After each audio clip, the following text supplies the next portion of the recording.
फोनावा पे हमके कोई देलू पानी पानी लागता कि झड़ जाई हमरो जवानी। अरे ना हो फोनावा पे हमके कोई देलू पानी पानी लागता कि झड़ जाई हमरो जवानी। मकई में दिहलू गेहूं में दिहलू अब बोला देबू का तरसो। सरसों में परसों होई सरसों में परसों होई।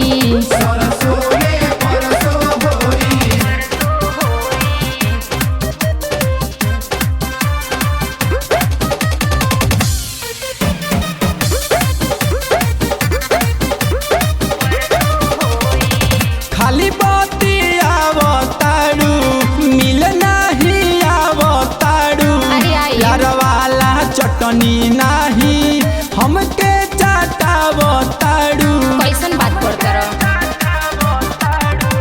सबसे बचा के आइब हियरा जुड़ा के जाइब सब दिन के हिस्साए बाबू एक दिन खिया के जाइब। अरे बुझला देखे दिलासा तुर देलू आशा भुला गइलू का बरसो। अरे ना हो सरसों में परसों होई सरसों में परसों होई।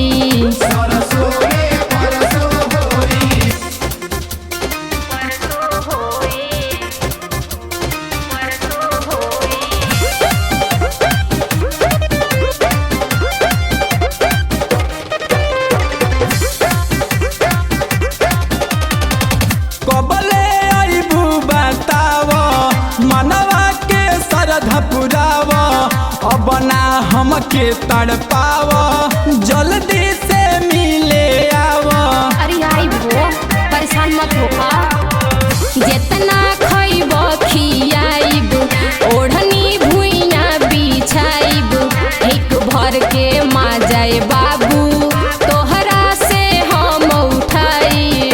बुझला राजन राइटर बर्मा विशाल कहे भुला गइलू का नरसो। ना हो सरसों में परसों होई सरसों में परसों होई। फोनावा पे हमके कोई देलू पानी पानी लागता कि झड़ जाई हमरो जवानी। मकई में दिहलू गेहूं में दिहलू अब बोला देबू का तरसो। सरसों